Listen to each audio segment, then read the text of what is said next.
میرے دینی اور ایمانی بھائیوں، بزرگوں اور دوستوں، زمانہ شناسی یعنی زمانے کو پہچاننا یہ بھی وقت کی ضرورت ہے۔ جو قوم اپنے زمانے کو پہچان رہے، اپنے زمانے کے رخ کو بھانپ لیتی ہے اور اس کے مطابق تیاری کرتی ہے تو وہ قوم کامیاب رہتی ہے۔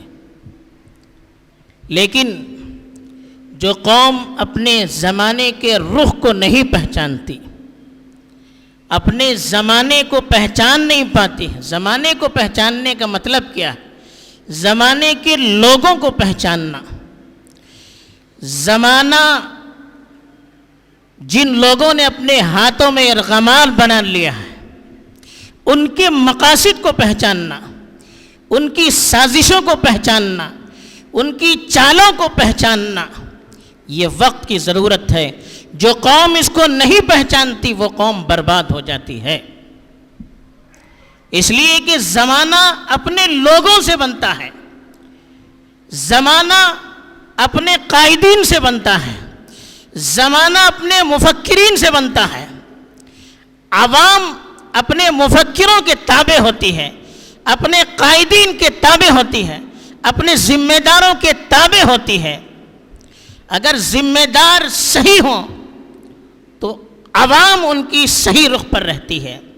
قوم کا وہ طبقہ بگڑ جائے جس کے ہاتھوں میں قوم کی باغ دوڑ ہوتی ہے، دنیا کی باغ دوڑ جن لوگوں کے ہاتھوں میں ہے، اگر وہ قوم، وہ طبقہ بگڑ جائے اور عوام ان کو پہچان نہ پائے تو پوری دنیا برباد ہو سکتی ہے۔ آج کا دور، آج کا زمانہ، اس کو پہچاننے کی ضرورت ہے۔ چند لوگوں کے ذہنوں نے، ان کی فکروں نے، ان کی سازشوں نے پوری دنیا کو یرغمال بنا لیا ہے۔ ہر چیز کو اپنے مقاصد کے مطابق لے جا رہی ہے۔ سچ کو جھوٹ، جھوٹ کو سچ، اچھوں کو برا، بروں کو اچھا، یہ معیار بنا کر وہ دنیا کے سامنے پیش کر رہی ہے۔ اور یہ کوئی نئی بات نہیں ہے۔ اللہ کے نبی صلی اللہ علیہ وسلم نے 1500 سال پہلے اس کی پیشن گوئی دی تھی اور ہمیں زمانے کو پہچاننے کے لیے کہا تھا۔ صاف الفاظ میں ارشاد فرمایا تھا، سَيَأْتِي عَلَيْكُمْ سَنَوَاتٌ خَدَّاعَاتٌ يُصَدَّقُ فِيهَا الْكَاذِبُ وَيُكَذَّبُ فِيهَا الصَّادِقُ وَيُؤْتَمَنُ فِيهَا الْخَائِنُ وَيُخَوَّنُ فِيهَا الْأَمِينُ وَيَنْطِقُ الرُّوَيْبِضَةُ قِيلَ وَمَا الرُّوَيْبِضَةُ قال الرجل التافه في أمر العامة وفي رواية يتكلم في أمر العامة أو كما قال عليه الصلاة والسلام۔ مسند احمد اور ابن ماجہ میں صحیح سند سے روایت موجود ہے۔ اللہ کے رسول صلی اللہ علیہ وسلم نے فرمایا کہ لوگوں پر عنقریب دھوکے کا زمانہ آنے والا ہے۔ اب زمانہ دھوکہ نہیں دیتا ہے، زمانے کے لوگ دھوکہ دیتے ہیں، زمانے والے دھوکہ دیتے ہیں۔ ایسا زمانہ آنے والا ہے جس میں جھوٹوں کو سچا قرار دیا جائے گا، سچوں کو جھوٹا قرار دیا جائے گا، خیانت کرنے والوں کو امانت دار کہا جائے گا، امانت دار کو خائن کہا جائے گا، اور معمولی لوگ عوام کے مسائل میں دلچسپی لے کر اس سلسلے میں رائزنی کرنے لگیں گے۔ یہ دور، اس کی پیشن گوئی اللہ کے رسول صلی اللہ علیہ وسلم نے دی تھی۔ آج کے حالات کا جائزہ لیجئے، آج یہ زمانہ آ چکا ہے۔ بلکہ دوسری روایت میں صاف فرمایا، دجال سے پہلے ان امام الدجال سنون خوادع او سنین خوادع، کہا کہ دجال سے پہلے دھوکے کا زمانہ آئے گا۔ یکثر فیہا المطر ویقل النبت، کہا اس میں بارش زیادہ ہوگی لیکن زمین سے اگنے والی چیزوں میں کمی ہوگی۔ آج دیکھیے بارش بے موسم ہو رہی ہے، لیکن لوگ دانوں کے لیے ترس رہے ہیں، مہنگائی آسمانوں کو چھوئی ہوئی ہے۔ یہ زمانہ آ چکا ہے، آج جھوٹوں کے اندر ہاتھ میں پوری دنیا کھلواڑ بن چکی ہے۔ چند سرفرے اپنے مقصد کے تحت پوری دنیا کو گھما رہے ہیں، اور افسوس ہم مسلمان جن کے سامنے شریعت موجود ہے، اللہ کی کتاب موجود ہے، اللہ کے رسول کی سنت موجود ہے، ہم بھی ان کی سازشوں کا شکار ہو کر آمنا و صدقنا کہہ کر ان کے سامنے سر جھکائے ہوئے ہیں۔ افسوس ہم پر ہے، ان پر افسوس نہیں ہے۔ ہم کو قرآن نے کہا کہ غور کرو، لعلکم تتفکرون، لعلکم تعقلون، لعلکم تدبرون، بار بار قرآن نے کہا۔ اللہ نے اپنی نشانیوں کو بیان کیا اور فرمایا شاید کہ تم غور کرو، شاید کہ تم اپنی عقل کو استعمال کرو، شاید کہ تم اپنی سوجھ بوجھ کو استعمال کرو۔ کیوں کہا ہے کہ کسی چیز کو آپ آمنا و صدقنا کہہ کر قبول نہ کیجئے، بڑی سے بڑی طاقت بھی آپ پر دباؤ ڈالے، آپ آمنا و صدقنا کہہ کر اس کو قبول نہیں کر سکتے۔ ہمارا دین ہمیں اس کی اجازت نہیں دیتا، ہماری شریعت ہمیں اس کی اجازت نہیں دیتی۔ اللہ نے دماغ کیوں دیا؟ اللہ نے عقل کیوں دی؟ اللہ نے سوچنے کی صلاحیت کیوں دی؟ اسی لیے دی کہ ہم اپنے دماغ کو بھی استعمال کریں۔ ہمارا یہ عذر اللہ کے پاس قابل قبول نہیں ہوگا۔ ہم مجبور تھے، ہم مظلوم تھے، ہم کمزور تھے، ہم کیا کر سکتے تھے، یہ اللہ کے یہاں قبول نہیں ہوگا۔ قرآن نے فرعون کی مثال دی، فاستخف قومه فاطاعوه انہم كانوا قوما فاسقین۔ کہا فرعون نے اپنی قوم کو ہلکا سمجھا، یعنی بیوقوف سمجھا، اور ان کو اپنی انگلیوں پر نچایا۔ تو جب قوم نے اس کی تابعداری کی تو فرعون کو ہی نہیں ڈانٹا، فرعون ہی کی برائی قرآن نے بیان نہیں کی، بلکہ اس کی قوم کے بارے میں کہا انہم کانوا قوما فاسقین، کہا یہ فاسق قوم تھی۔ واتبعوا امر کل جبار عنید، دوسری جگہ فرمایا یہ وہ قوم تھی جس نے ہر ظالم اور سرکش کی تابعداری کی، اس کے پیچھے چلے، اس کی باتوں کو قبول کیا، اس کے سامنے آمنا و صدقنا کہا۔ نتیجہ یہ ہوا کہ اللہ کے عذاب کے وہ بھی تابع ہو گئے، جب اللہ کا عذاب آیا وہ بھی بچ نہیں پائے۔ تو ہم یہ کہہ کر اپنا دامن نہیں چھڑا سکتے، ہم کیا کر سکتے ہیں، کون ہم پر حکمرانی کر رہا ہے، ہماری کیا چلتی ہے، نہیں، ہم اللہ کے پاس ذمہ دار ہیں۔ دیکھیے ظالم اس وقت ظالم بنتا ہے جب اس کے ظلم پر لوگوں کی زبانیں خاموش رہتی ہے۔ سرکش آدمی اس وقت سرکش بنتا ہے جب لوگ اس کے اشاروں پر منوان چلنا شروع کر دیتے ہیں، ورنہ ایک ظالم بھی عام انسان رہتا ہے، اس کے پاس اتنا پاور اور اتنی طاقت نہیں رہتی ہے۔ ہماری بے بسی، ہماری غفلت، ہماری کمزوری، ہماری تابعداری اسے متکبر بناتی ہے، اسے ظالم بناتی ہے، اسے سرکش بناتی ہے۔ آج یہ ہو رہا ہے، ہم اپنی آنکھوں سے اس کو دیکھ رہے ہیں۔ تو آج ہمیں سنبھلنے کی ضرورت ہے۔ ہمارے سامنے اللہ اور اس کے رسول کی تعلیمات موجود ہیں، ہر فیصلے کو اس کے تابع ہو کر سوچنا چاہیے۔ دنیا کا کوئی قانون ہمارے ضمیر کو غلام بنانے کی اجازت نہیں دیتا، دنیا کا کوئی قانون ہماری فکروں کو غلام بنانے کی اجازت نہیں دیتا، دنیا کا کوئی قانون ہمیں اپنی صحت کسی اور کے حوالے کرنے کی اجازت نہیں دیتا۔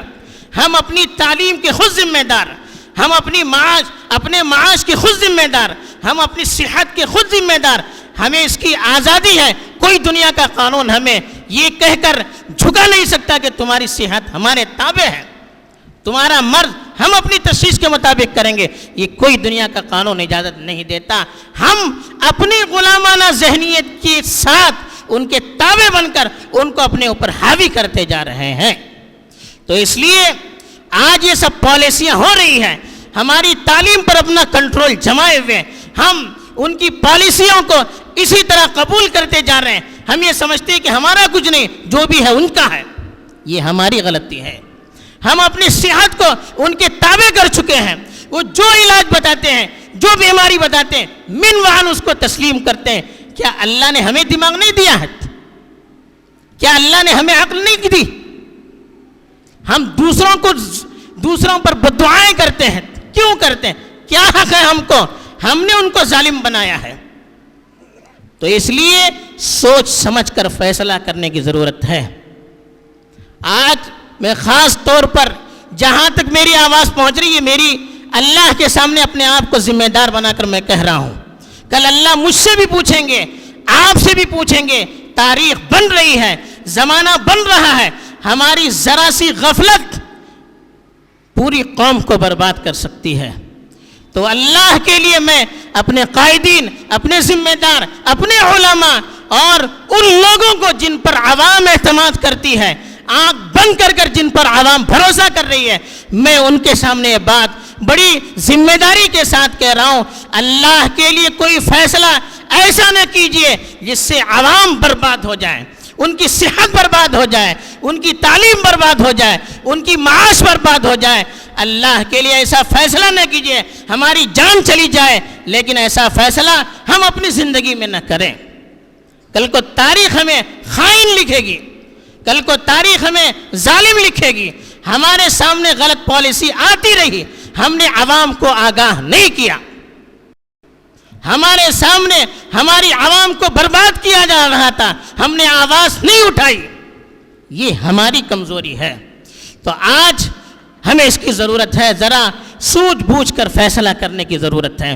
ہمارا ایک فیصلہ ہزاروں لوگوں کی زندگیوں کو برباد کر سکتا ہے، ہمارا ایک فیصلہ ہزاروں بچوں کی تعلیم کو برباد کر سکتا ہے، ہمارا ایک فیصلہ ہزاروں لوگوں کی معاش کو برباد کر سکتا ہے۔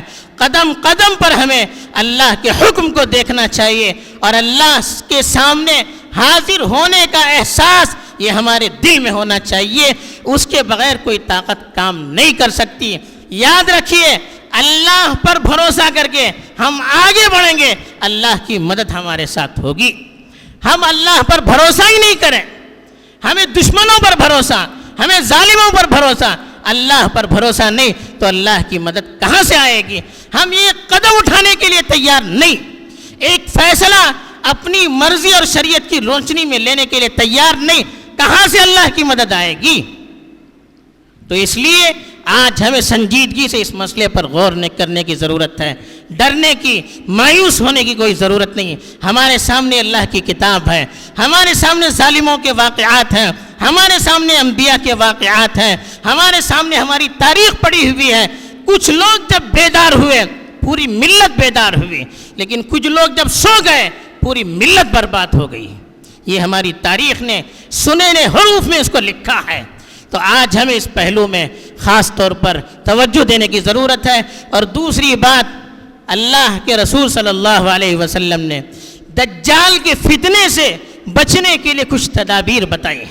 دجال سب سے بڑا جھوٹا ہوگا، اس جھوٹے کے آنے سے پہلے، اس دھوکے باز کے آنے سے پہلے یہ سب دجالی فتنے اب شروع ہو رہے ہیں۔ دجال کے آنے میں زمانہ پڑا، کچھ لوگ دھوکے سے کہتے ہیں نہیں دجال آ چکا، نہیں، بہت زمانہ ہے۔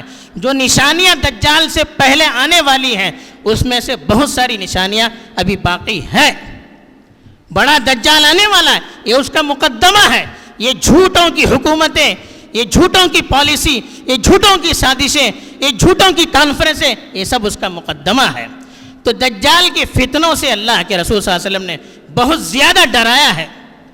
اور اللہ کے رسول نے ایک بات تو یہ کہی، صحیح حدیث میں ہے مسلم شریف کی، کہ سورہ کہف کی شروع کی 10 آیتیں جو شخص یاد کرے گا وہ دجال کے فتنے سے محفوظ رہے گا۔ یہاں تک فرمایا اگر دجال آئے اور کوئی شخص سورہ کہف کی شروع کی 10 آیتیں پڑھے تو وہ دجال کے فتنوں سے محفوظ رہے گا۔ دوسری چیز، مسلم شریف کی روایت ہم لوگ تحیات میں پڑھتے ہیں، اللہ کے رسول نے معمول بنانے کے لیے کہا ہر نماز میں تحیات میں دجال کے فتنے سے اور زندگی اور موت کے سارے فتنوں سے پناہ مانگنے کے لیے کہا۔ ہم دعا کرتے ہیں اللہم انی اعوذ بک من عذاب القبر واعوذ بک من عذاب جہنم واعوذ بک من فتنة المسیح الدجال واعوذ بک من فتنة المحیا والممات۔ یہ 4 چیزیں بتائی کہ ایک تو قبر کے فتنے سے محفوظ رہنے کے لیے دعا کرنا، ایک جہنم کے فتنے سے حفاظت کے لیے اللہ سے دعا کرنا، تیسرا دجال کے فتنے سے حفاظت کے لیے دعا کرنا، اور چوتھا زندگی اور موت کی ہر آزمائش اور ہر فتنے سے بچنے کی دعا کرنا۔ یہ اللہ نے خاص طور پر اللہ کے رسول صلی اللہ علیہ وسلم نے فرمایا کہ ہر فتنے سے حفاظت کے لیے اللہ سے دعا کرتے رہنا۔ اللہ کا در کھلا ہوا ہے، اس کی طاقت سب سے بڑی ہوئی ہے، کوئی سازش اللہ کے فیصلے کے سامنے چل نہیں سکتی، لیکن ہمیں بھی تو اللہ کے سامنے ہاتھ اٹھا کر گڑ گڑانا چاہیے، دعا کرنے چاہیے تاکہ اللہ کو ہم پر رحم آئے اور اللہ کا فیصلہ اترے اور سازشیں ان کی نیست و نابود ہو جائے۔ تو ہمیں ان چیزوں کی پابندی کرنے کی ضرورت ہے۔ اللہ تعالیٰ مجھے بھی دجال اور اس کے فتنوں سے محفوظ فرمائے، آپ کی بھی حفاظت فرمائے، آمین۔ وآخر دعوانا الحمد للہ رب العالمین۔